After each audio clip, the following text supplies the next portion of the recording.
Hello, my name is Laura, and today we are going to answer the question, is an official hypermobile Ehlers-Danlos Syndrome diagnosis worth it? The short answer is yes, an official diagnosis is absolutely worth it. Let's discuss the many reasons why. In my opinion, the most important reason to seek an official diagnosis is for validation.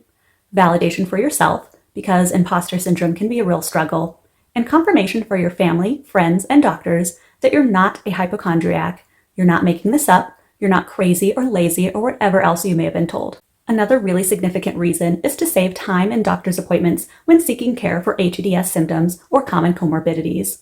For example, say you suspect you have gastroparesis, which is a condition in which your stomach becomes partially or fully paralyzed and food moves more slowly or not at all through the stomach, causing pain, nausea, and vomiting after meals. Gastroparesis is very rare in young people, but extremely common in those with hEDS.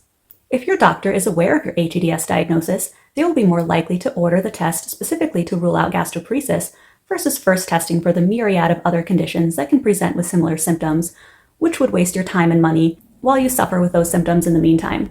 Speaking of money, having an official diagnosis can affect your finances too. Having that diagnosis in your chart can affect whether your insurance will cover certain tests, treatments, and medications. It can also affect your eligibility to receive disability benefits, as well as receive employment and education accommodations if such things are needed. I'm not saying that you necessarily can't get these benefits without a diagnosis, but having one will make the process easier. Some other reasons why an official diagnosis can be beneficial that you may not have considered is that it can affect your ability to contribute to hEDS research, as well as affect statistics on how many people have hEDS. Right now, the most agreed upon prevalence of hEDS is about 1 in 5,000, but I believe that number is severely underestimated. Also, there's a chance that you might not have hEDS at all. You might have a more serious connective tissue disorder, such as Loeys-Dietz or Marfan syndrome, which can be found through genetic testing when being evaluated for hEDS by a geneticist. Confirming your diagnosis will also help your immediate family members who may have hEDS get diagnosed, as well as make your family more aware of the condition and help the future generations make decisions that directly affect their health, such as avoidance of contact sports and starting physical therapy early on. Knowing your official diagnosis may also influence your decision to have biological children and will prompt certain precautions by your doctor during a pregnancy and birth. Speaking of precautions, there are many medications and procedures that are contraindicated for those with hEDS, such as certain antibiotics, the use of steroid injections long-term, and certain surgeries that are likely to fail due to weak connective tissue.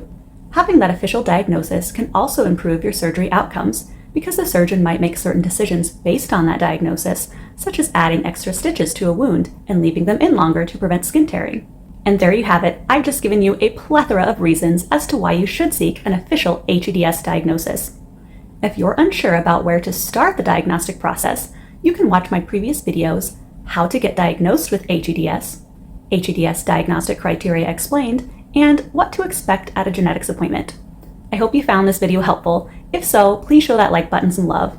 If you want to see more videos like this, subscribe to my channel by clicking on the round photo of me, and don't worry, it's completely free.